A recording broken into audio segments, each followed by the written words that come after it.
In a year of momentous happenings, 1983 was a year of new technologies, assassinations, and awards for peace activism. After years of searching for a replacement for the turntable, which was basically 19th century technology, the compact disc, or CD, was released to the public early in 1983.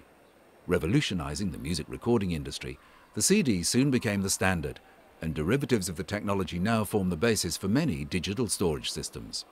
In what was seen as a triumph for Nazi hunters, Klaus Barbie, the Butcher of Lyon, was extradited from Bolivia to stand trial for murders he committed in France during World War II. Barbie, who personally tortured prisoners, was blamed for the deaths of 4,000 people.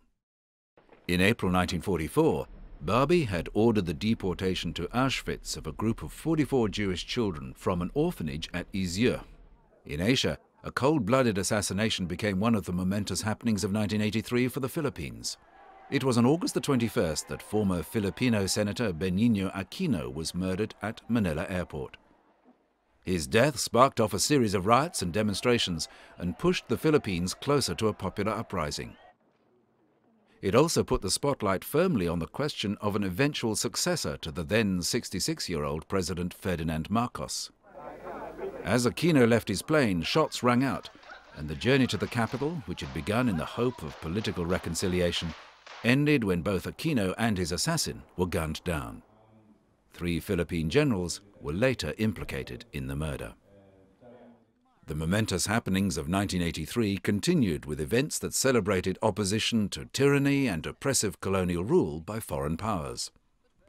The motion picture Gandhi, which dramatized the life of the great Indian Mahatma Gandhi, was the star of the 1983 Academy Awards in Hollywood, winning 8 Oscars, including Best Film.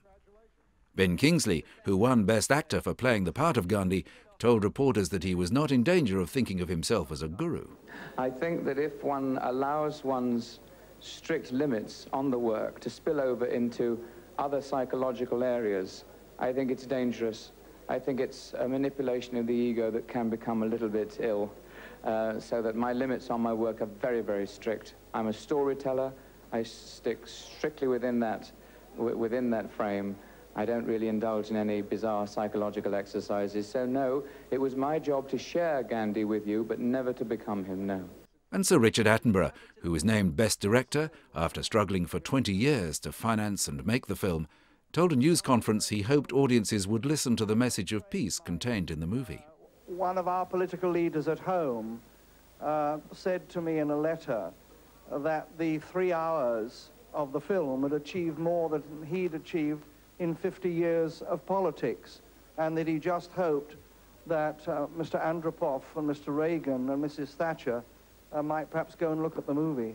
When Polish Solidarity leader Lech Wałęsa was awarded the Nobel Peace Prize for 1983, he feared that he would not be allowed back into Poland if he went to collect it himself. So his wife Danuta and son Bogdan went to Oslo, where they collected the prize for him. Mrs. Wałęsa was given a standing ovation at the ceremony and afterwards was honoured by a torchlight procession through the streets of Oslo by thousands of Solidarity supporters.